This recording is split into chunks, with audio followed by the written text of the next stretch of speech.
आज हम बात करते हैं एचआर के बारे में। एचआर कौन होते हैं, ये काम कैसे करते हैं और कौन-कौन से स्किल की ज़रूरत होती है किसी भी कंपनी में एचआर बनने के लिए। तो डेफिनेशन से स्टार्ट करते हैं हम। तो डेफिनेशन क्या कह रही है, देखिए। Human resources is the division of a business that is charge with finding, recruiting, screening and training job applicants. It also administrates employee benefit programs. तो देखो यार, एचआर क्या होता है। एचआर एक ऑर्गेनाइजेशन का एक छोटा सा डिपार्टमेंट होता है जो कि रिस्पॉन्सिबल होता है ये पीपल को हायर कर सके, उनको फायर कर सके, उनको रिक्रूट कर सके, उनको कुछ बेनिफिट्स दे सके, उनको ट्रेनिंग दे सके और उनको साथ ही साथ में टर्मिनेट कर सके। इन सारी चीज़ों के ये रिस्पॉन्सिबल होते हैं। तो एक छोटा सा डिफिनेशन है ये, ठीक है।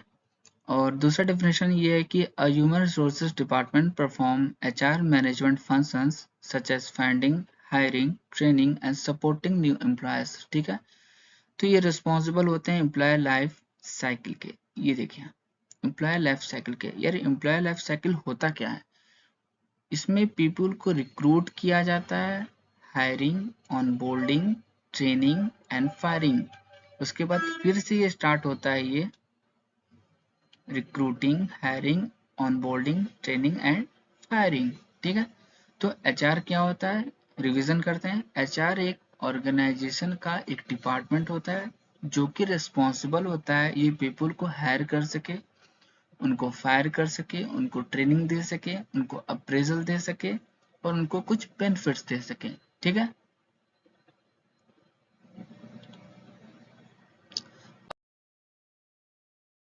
फंक्शन कौन कौन से एचआर के होते हैं, देखो यार, वैसे तो फंक्शन बहुत सारे एचआर के होते हैं बट ये कुछ फंक्शंस मेजर फंक्शन है। ठीक है। Human resource planning. Human resource planning क्या होती है कि इसमें जो फ्यूचर में जो मैन पावर की नीड होती है तो उसको एचआर फोरकास्ट करता है, उसको एस्टिमेट करता है। ठीक है। फ्यूचर में होने वाली जो नीड होती है मैन पावर की उसको फोरकास्ट करता है।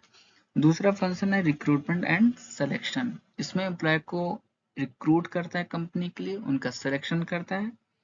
और तीसरा फंक्शन है आपका परफॉर्मेंस मैनेजमेंट।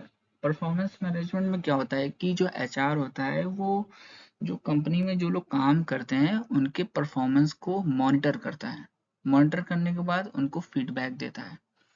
और फिर लर्निंग एंड डेवलपमेंट, ये इसमें क्या होता है ना, वो इसको कई कई जगह ये बोलते हैं कि ट्रेनिंग एंड डेवलपमेंट। क्यों? इसमें क्या होता है कि एम्प्लॉय को ट्रेनिंग प्रोवाइड करता है, नई टेक्नोलॉजी आ जाती है या किसी के परफॉर्मेंस में लैक आ रहा है तो उसकी कमी को पूरा किया जाता है ट्रेनिंग देके। कैरियर प्लानिंग, एम्प्लॉय के लिए प्लानिंग किया जाता है उनके कैरियर के लिए, उनको अपॉर्चुनिटी देता है कि वो आगे ग्रोथ कर सके। ठीक है। फिर आता है रिवॉर्ड्स। रिवॉर्ड्स में क्या होता है कि उनको बोनस वगैरह देता है, कॉम्पनसेशन देता है, कुछ मॉनेटरी नॉन मॉनेटरी बेनिफिट देता है। फिर आ जाता है आपका इंडस्ट्रियल रिलेशन। इंडस्ट्रियल रिलेशन में क्या होता है कि इसमें कुछ रूल और रेगुलेशन होते हैं जो कि एचआर उसको इम्प्लीमेंट करता है जिससे कि एम्प्लॉयर और उनके जो एम्प्लॉय हैं या उनके जो वर्कर्स हैं उनके बीच में एक अच्छा रिलेशनशिप बने। ठीक है। उनके बीच में एक स्मूथ फंक्शन हो। फिर आ जाता है आपका एम्प्लॉय पार्टिसिपेशन एंड कम्युनिकेशन।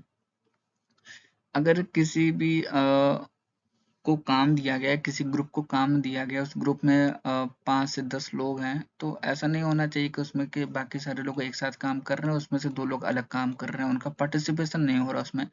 तो एचआर इस चीज़ को इंश्योर करता है कि टास्क में सबका 100% पार्टिसिपेशन होना चाहिए, कम्युनिकेशन होना चाहिए। फिर आ जाता है आपका हेल्थ एंड सेफ्टी। वहाँ पे जो लोग काम कर रहे हैं, मान लीजिए वो किसी इक्विपमेंट पे काम कर रहे हैं, किसी मशीन पे काम कर रहे हैं, तो एचआर उनको इंश्योर करता है कि वो उससे वो हार्म ना हो उन सारी चीज़ों से। ठीक है। Personal wellbeing. पर्सनल वेलबींग में जो एचआर है वो टेक केयर करता है अपने एम्प्लॉय का या अपने वर्कर्स का, मेंटली, फिजिकली, इमोशनली या इकोनॉमिक हेल्थ में। ठीक है। फिर आ जाता है आपका लास्ट में एडमिनिस्ट्रेटिव रिस्पॉन्सिबिलिटी। एडमिनिस्ट्रेटिव रिस्पॉन्सिबिलिटी में क्या होता है, एचआर के कुछ रोल्स होते हैं जैसे कि जो पर्सनल रिकॉर्ड है उनको मेंटेन करना, जो कंपनी का जो इंटरनल डेटाबेस है उसको अपडेट रखना, एम्प्लॉयमेंट कॉन्ट्रैक्ट को बनाना या किसी एचआर डॉक्यूमेंट को मैनेज करना। ये सारे फंक्शन हो गए एचआर के। ठीक है। अब आपका जाता है कौन कौन सी स्किल्स की जरूरत होती है किसी भी कंपनी में एचआर बनने के लिए। तो सबसे पहले आपका इंटरपर्सनल स्किल चाहिए ही चाहिए कि आप लोगों से कैसे बात कर रहे हो, उनसे कैसे आपका कांटेक्ट हो रहा है, आप कैसे रिलेशनशिप बिल्ड कर रहे हो, ये सारी चीजें इंटरपर्सनल स्किल में आ जाती है। ठीक है, कैसे बिहेव कर रहे हो आप। इमोशनल इंटेलिजेंस होना चाहिए, कॉन्फिडेंशियलिटी होनी चाहिए। इसका मतलब ये होता है कि आपको कोई चीज़ बताई गई है तो आप जाके किसी और को ना बताओ, कुछ चीज़ें आपको कॉन्फिडेंशियल रखना पड़ता है। ठीक है, एक्टिव लिसनिंग, ठीक है, इवेंट ऑर्गेनाइजिंग, ठीक है। अब ये आ गए रंगोली पे, ये आ गया रंगोली पे। जैसे मान लीजिए रंगोली की बात नहीं कर रहा, मैं मजाक कर रहा था। इसमें ये होता है कि मान लीजिए कुछ छोटे छोटे इवेंट होते हैं, जैसे कि दिवाली आ गई, होली आ गई, तो जो इवेंट होता है ना उसमें आपको पार्टिसिपेट करना पड़ता है, चाहे वो कोई भी फेस्टिवल हो। अगर कोई भी इवेंट आपकी कंपनी में हो रहा है तो आपको उसमें इन्वॉल्वमेंट करना पड़ेगा आपका। रिक्रूटिंग, ठीक है, कम्युनिकेशन, ठीक है, टीम बिल्डिंग, ठीक, हाँ टीम में काम करना पड़ेगा, ठीक है, उसके लिए स्किल चाहिए, ठीक है। एडमिनिस्ट्रेटिव, मैंने पहले ही बात किया, उसमें कुछ चीजें होती हैं जैसे कि पर्सनल रिकॉर्ड को मेंटेन करना, एचआर डॉक्यूमेंट को मैनेज करना, ठीक है, इंटरनल डेटाबेस को अपडेट करना और एम्प्लॉयमेंट कॉन्ट्रैक्ट को बनाना।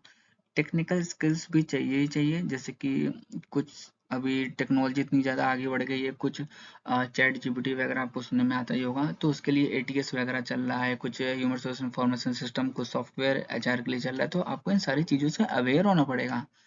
ठीक है, प्रॉब्लम सॉल्विंग काफ़ी अच्छा होना चाहिए, ठीक है, डिसीजन मेकिंग भी आपका अच्छा होना चाहिए। ये सारी जो स्किल्स है ये एचआर के लिए हुए। ठीक है, अब हम आगे बात करते हैं कौन कौन से प्रोफाइल एचआर में होती है। देखो ये जो सारी प्रोफाइल है ना, ये देखो मोटी मोटी प्रोफाइल है, क्योंकि एचआर में बहुत सारी प्रोफाइल है जो मैंने इंक्लूड नहीं किया है।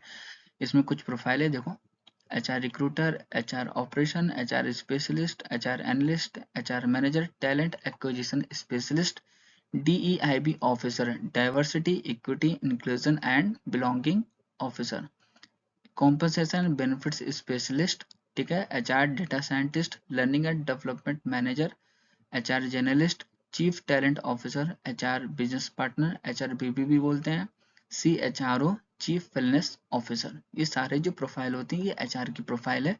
ये मोटी मोटी प्रोफाइल है, और भी बहुत सारी प्रोफाइल है, आप देख सकते हो गूगल वगैरह पे, उस पर आपको मिल जाएगा। उसके बाद हाँ